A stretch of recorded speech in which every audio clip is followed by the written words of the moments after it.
महापालिका निवडणुकीचं बिगुल वाजलंय। मुंबई महापालिकेच्या निवडणुकीमध्ये शिवाजी पार्कवरील सभेला विशेष महत्व आहे। मात्र प्रचार सुरू होण्याआधी शिवाजी पार्कमध्ये सभा घेण्याची परवानगी मिळवण्यासाठी राजकीय पक्षांमध्ये रस्सीखेच सुरू झाल्याचं पाहायला मिळत आहे।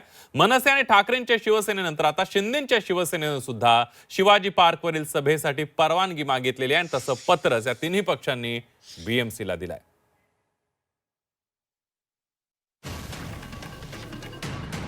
महापालिका निवडणुकीचं बिगुल वाजलंय। मुंबई महापालिकेच्या निवडणुकीमध्ये शिवाजी पार्कवरील सभेसाठी शिवाजी पार्क सभेला मिळवण्यासाठी मनसे आणि ठाकरेंच्या शिवसेनेपाठोपाठ आता शिंदेंच्या शिवसेनेनेही बीएमसीला पत्र लिहिलंय। त्यामुळे शिवाजी पार्कवर कुणाचा आवाज घुमणार याकडे सगळ्यांचं लक्ष लागलेलं आहे। बघूया त्या संदर्भातला एक रिपोर्ट।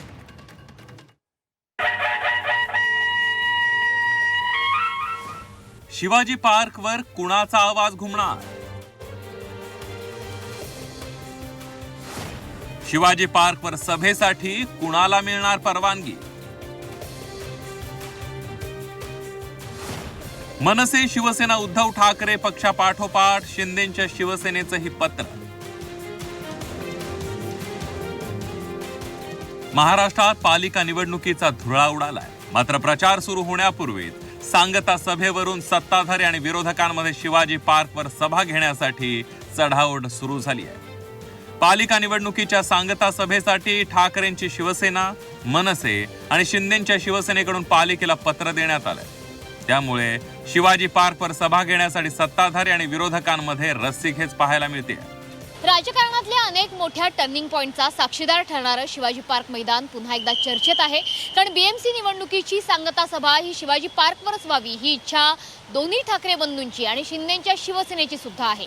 अर्थातच या ठाकरे बंधूंच्या युतीच्या पूर्वीच शिवाजी पार्कसाठी रस्सीखेच सुद्धा दोन्ही ठाकरे बंधूंमध्ये सुरू झाली आहे आणि यामध्ये शिंदेंच्या शिवसेनेची सुद्धा भर पडली आहे। त्यामुळे या तिहेरी रस्सीखेचीत हे शिवाजी पार्क मैदान सांगता सभेसाठी कुणाला मिळणार हे येणारा काळच सांगेल। 11, 12 आणि 13 जानेवारी पैकी एक दिवस सभेसाठी मैदान देण्याची मागणी शिंदेंच्या शिवसेनेकडून पत्राद्वारे करण्यात आली आहे। तर दुसरीकडे याच दिवसात ठाकरेंची शिवसेना आणि मनसेनंही सभेसाठी परवानगी मागितली आहे। याआधीही अनेकदा ठाकरेंची शिवसेना आणि शिंदेंच्या शिवसेनेत दसरा मेळाव्यात शिवाजी पार्क मैदानावरून चढाओढ पाहायला मिळाली आहे। मुंबई महानगरपालिकेच्या निवडणुका लागलेल्या आहेत आणि निवडणुकीच्या प्रचाराची रणधुमाळी संपल्यानंतर प्रचाराची सांगता ही शिवाजी पार्कच्या सभेने होते अशी आपली प्रथा आहे। त्या प्रथेप्रमाणे शिवाजी पार्कमध्ये सभेसाठी महाराष्ट्र नवनिर्माण सेनेच्या मध्यवर्ती कार्यालयातून 11 जानेवारी व 12 जानेवारीसाठी पत्र दिलेलं आहे। मागणी केलेली आहे शिवाजी पार्क मैदानाची। ठाकरेंची शिवसेना, मनसे आणि शिंदेंच्या शिवसेनेने एकाच दिवसासाठी अर्ज केलाय। त्यामुळे पालिका प्रशासनासमोर कुणाला सभेसाठी शिवाजी पार्कवर परवानगी द्यायची हा पेच उभा राहिला असेल। त्यामुळे पालिकेच्या सांगता सभेत शिवाजी पार्कात कुणाचा आवाज घुमणार, मैदान कोण मारणार याकडे आता लक्ष लागलंय। ब्युरो रिपोर्ट, झी 24 तास।